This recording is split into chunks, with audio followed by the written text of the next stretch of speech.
Welcome back, Indiana Sports Beat Radio on this Monday. Hope your week is starting out well. We've got Zach Osterman to make it go better from the Indy Star, brought to you by Yogi. Zach, how is it going down in the Bahamas, man? Yeah, it's sunny and warm. It's nice here finally. Back down into the 70s. It was hot as Hades last week, but yeah, it's back down nice here as well. But more importantly, a great trip for the Indiana basketball program as they get 2 wins over BC Mega. More importantly, they played well. They came together, and I didn't know what to expect going into it because I didn't know a lot about BC Mega other than what you read and all that, knowing who had gone through their program. But being a pro team that's together, I thought it was going to be kind of a formidable challenge for a team like Indiana, who is a patchwork team of new faces. But, man, they seem like they are together, and with 7 months to look out, a lot of reason for optimism for this basketball program. I think that's fair. I mean, obviously there was so much that you felt like you didn't know about Indiana, what they were going to look like, what to expect, without wanting to put words in anybody's mouth. I think you maybe wondered if Indiana didn't quite know what to expect. I mean, Race Thompson, he was kind of talking specifically about Indiana's offense and where it was, but he kind of said something similar yesterday where he just said, well, we've only been going up against ourselves. And Tamar Bates said something similar before either of the games too. We've only been going up against ourselves for 2 months. It's at a certain point you start to know what the calls are. You start to know what the what guys' tendencies are, and you just don't know if it's the firm enough test you need, essentially. And I think that from Indiana's perspective, this was a good opponent to play. BC Mega comes over here a lot, is my understanding. I think Kentucky smacked them around a few years ago. I think they actually played maybe a 1 or 2 possession game with Texas Tech here a couple years ago. They're a talented team. They got an all-Atlantic 10-point guard who you would presume is probably better than he was in college, and Scoochie Smith. They've got a kid, Nikola Jovic, that some people think is going to be a first-round pick in the NBA draft. And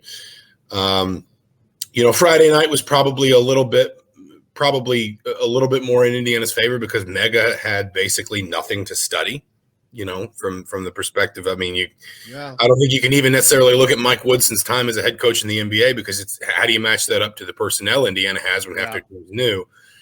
But it was for that reason that I actually kind of thought Sunday was more encouraging. One of the reasons why I thought Sunday was more encouraging because I thought Mega really did adjust very well to some of what Indiana was doing at both ends of the floor, and Indiana still won by double digits. And so, listen, it's all the usual caveats. It's August. None of this is going to win any games in November and December, or at least it's not going to count as wins in November and December. But I don't know that I was the only one that was surprised at how good Indiana looked out here. Tony asked, did the IU offense look like they were utilizing more spacing, getting technical questions today? I mean, yes, at least to some degree. Now they shot 6 of 20 from 3 in their second game, and I'll pull the box scores out. I probably should have had them handy anyway. They shot 6 of 20 from 3 in their second game. They only shot 13 of 38 the entire trip, so they weren't lighting it on fire. It is worth saying in that second game in particular, Miller Kopp hit a 3 and then almost immediately after went out with an ankle injury that Mike Woodson, needless to say, did not think was very severe. And then they played the whole trip without Anthony Leal, who I believe has been kind of in concussion protocol. And so those are 2 of the players that Indiana is probably going to be looking to be sort of their most prolific volume spot shooters. And, Kopp looked the part Friday night, went 3 of 4 from behind the arc. Obviously, he only played 3 minutes on Sunday before he got knocked out. So, you kind of caveat the 3-point performance by pointing out that a couple of Indiana's best 3-point shooters really weren't able to impact the whole trip. But I think they were trying, certainly, to space the floor better. That doesn't mean all the shots were necessarily going down. Yeah, but just having a Miller Kopp, someone that not only can hit that shot, but who has experience. When he got hurt and he's on the bench, he's still in the game. He's active. Experience, that leadership. That's things that this team didn't have last year. Yeah, I mean, and I think too, it's also worth saying the season doesn't start tomorrow, and Right. so a player like Tamar Bates will probably be a slightly better shooter, slightly more consistent shooter by November. To be honest with you, I think Jordan Geronimo, I don't think he's going to be a volume 3-point shooter. I think he was 2 or 3 from behind the arc on the trip, but he's very much. When I say this, I'm not saying he's going to be a first-round pick. I want to be clear, but he very much reminds me of kind of the path that OG Anunoby was on, just maybe a little bit a Exactly. year later in terms of high-energy guy on defense, can guard multiple positions. Across the 2 games, 17 rebounds. But then it's not just that he made a couple threes offensively; it's that he was finding the right spaces and he was catching the ball in the right areas. To give himself good shooting windows. And so I don't think you're going to be looking at him as a volume 3-point shooter, but I wouldn't be surprised if we get to the end of the season and he's attempted, 50 threes and he's made 37% of them, something like that. So I don't think that, this is not going to be a bombs away team offensively. And it's not built that way. It's not even necessarily again, without wanting to draw sweeping conclusions from very, brief windows, it's not even necessarily a team that I think wants to be, everybody's out around the perimeter shooting a bunch of threes. What I think it wants is the threat of that. And you have to have a couple volume shooters there. Again, Leo Kopp, guys that you're probably going to look to.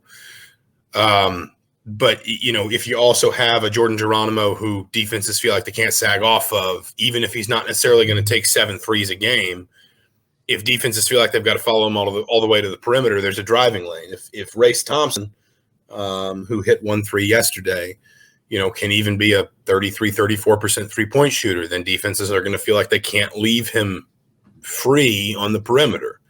And there's a driving lane. And for a team that's got a lot of point guard depth and a lot of point guard talent, and obviously, of course, a really good big in Trace Jackson Davis, you don't necessarily need, 4 guys shooting 45% from 3. You need 2 or 3 that can be volume 3-point shooters, and then 2 or 3 more that opponents know they can't leave alone and they can't leave open because they could knock down, 2, 3, 4 in a pinch. Yeah, that analogy between Geronimo and OG is perfect. Rangy guys with the wingspan, defensive specialists, and just knocking those threes down. It is just a bonus. But I talked about him. He's going to be just a blue collar kind of Mr. Everything. His stats are not highly on the point side, but like you said, those other ones, man, those rebounds, that's a lot of extra. Because how many of those rebounds were offensive rebounds? I think quite a bit of them. When he pulled the 10 down, weren't some 8 of those offensive? Was it that many? I don't have it was that many. 6 of his 7 on Sunday were, were defensive. It was 5 and 5. It was a split Friday night. That's pretty good. That's extra 5 possessions right there. So right. What a bonus that's going to be for this offensive team, for the offensive side of things. And it also, if it's something sustainable. Obviously, Indiana should be deeper if it can get healthy in the post again. Michael Duran, Logan Duncombe didn't play on this trip. You didn't get the sense that these were, massive long-term injuries, but certainly ones that Indiana didn't feel like it was worth risking guys here. But I'm always sort of bemused at people that don't look at rebounding as a function of offense or defense. And what I mean by that is, I don't understand people who point to a team that plays great half-court defense but then can't rebound the ball. If you can't rebound, you're not playing defense because the possession doesn't end. So if you don't rebound, then the possession is just then you haven't defended because you haven't ended the possession. And if you can rebound offensively, to your point, you can afford to be a little bit less efficient in your shooting numbers because you're going to create more chances. And if you can suddenly rebound, suddenly you've got somebody that you can plug into the 4 and play small that can rebound like a true 4. Well, that's great. Or if you want to play big, you've got somebody you can plug into the 3. Even if you even want to go crazy with it, and I doubt we'll see a lot of this, but you could, in theory, put Miller Kopp at the 2. Suddenly you're playing huge, but your 2 and your 3 are both probably 3-point threats.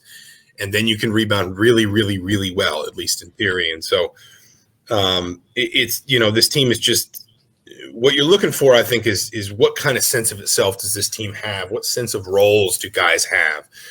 And I think Jordan Geronimo was a really good example of a player that is clearly very comfortable understanding what I do to impact this team's success is X. And as long as I do X, as long as that's my baseline, everything after that is a bonus. And I think that it felt like there was more of that from this group. I'd look at a player like Rob Finney, who, yes, but he was my next example. Perfect. He only played 12 minutes on Friday night, and it felt like twice that much, frankly, because of, and he only shot, I think, 1 of 6 from the floor, but it still felt at both ends of the floor like he was more impactful. And that's usually, at least in my experience, sort of indicative of guys embracing their roles and embracing just their, whatever it is that is kind of the best version of themselves to impact what their team is trying to get done. And while I think Indiana's still got a lot of work to do, particularly at the offensive end, I think it's got to be encouraging if you're an IU fan that this team does seem confident, not just confident in itself, but confident in its understanding of what is going to win games under Mike Woodson and Mike Woodson's system and scheme and principles and methods.